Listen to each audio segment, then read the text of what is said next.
ಗದಗ ಜಿಲ್ಲೆಯ ಶಿರಹಟ್ಟಿ ತಾಲೂಕಿನ ಬೆಳ್ಳಟ್ಟಿ ಗ್ರಾಮದ ಸ್ವಾಮಿ ವಿವೇಕಾನಂದ ವಿದ್ಯಾಲಯ ಹಿರಿಯ ಪ್ರಾಥಮಿಕ ಶಾಲೆಯಲ್ಲಿ ಅಂತಾರಾಷ್ಟ್ರೀಯ ಯೋಗ ದಿನಾಚರಣೆಯನ್ನು ಆಚರಿಸಲಾಗಿದೆ. ಈ ಸಂದರ್ಭದಲ್ಲಿ ಮಾತನಾಡಿದ ಶಾಲಾ ಸಂಸ್ಥಾಪಕ ಅಧ್ಯಕ್ಷರು ಆದ ಶಿವಪ್ರಕಾಶ್ ಮಹಾಜನ ಶೆಟ್ಟರ್, ಯೋಗವು ಆರೋಗ್ಯ ಜೀವನದ ಭಾಗವಾಗಿದೆ. ಇದರ ಮಹತ್ವವನ್ನು ನಾವೆಲ್ಲರೂ ಕೂಡ ಅರಿತುಕೊಳ್ಳಬೇಕು ಅಂತ ಕರೆ ಕೊಟ್ಟಿದ್ದಾರೆ. ನಿವೃತ್ತ ಶಿಕ್ಷಕರು ಆದ ಬಿಎಂ ಯರಕದ ಇವರು ಯೋಗ ದಿನಾಚರಣೆಯ ಕಾರ್ಯಕ್ರಮವನ್ನು ನಡೆಸಿಕೊಟ್ಟಿದ್ದಾರೆ. ಕಾರ್ಯಕ್ರಮದಲ್ಲಿ ಶಾಲಾ ಶಿಕ್ಷಕರು ಹಾಗೂ ಶಿಕ್ಷಕಿಯರು ಮತ್ತು ಮುದ್ದು ಮಕ್ಕಳು ಉಪಸ್ಥಿತರಿದ್ದರು.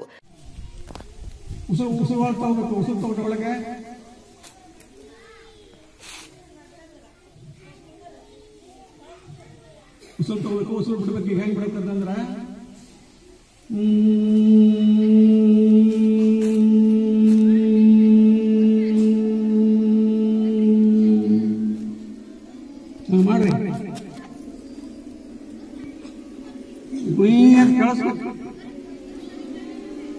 ಬಾಯಿಲೆ ಗುಯಿ ಅನ್ನಬಾರ್ದು. ಈಗಿನ ಮಾಡ್ತು ಹಿಂಗೆ ಮಾಡಿ ಮ್ಯಾಗೆತ್ತಬೇಕು ನೋಡಿ. ಹಿಂಗೆ ಎಡಕ್ಕೆ ಮೊದಲು ಪ್ರಾರಂಭಕ್ಕೆ ಎಡಕಿಂದ ಪ್ರಾರಂಭ ಮಾಡಬೇಕು. ಹಿಂಗೆ ಹಿಂಗೆ ಹೊಲಾರಿಸ್ಬೇಕು. ಹಿಂಗೆ ಅವಕಾಶ ಜೋರು ಮಾಡ್ಬಾರ್ದು. ನಾ ಹೇಳ್ದಂಗೆ ಮಾಡಬೇಕು. ಪ್ರಾರಂಭ ಗೋಣನ್ನ ಎಡಕಿಂದ ಬಲಕಿನ ಕಡೆಗೆ ತಿರುಗಿಸ್ಬೇಕು. ಆಮೇಲೆ ಈಗ ಬಲಕಿಂದ ಎಡಗಡೆ ತಿರುಗಿಸ್ಬೇಕು. ಸರಿಯಾಗಿ ಮಾಡಿ, ಜೋಲಿ ಹೊಡಿಬಾರ್ದು. ಪಠೇನ ವಾಚಾ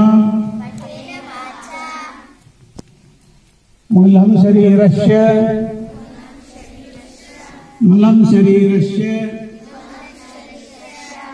च वैद्यकेन यो पाकपरोक्तं प्रवरं मुनीनां पतञ्जलिं प्राञ्जलिं रातोऽस्मि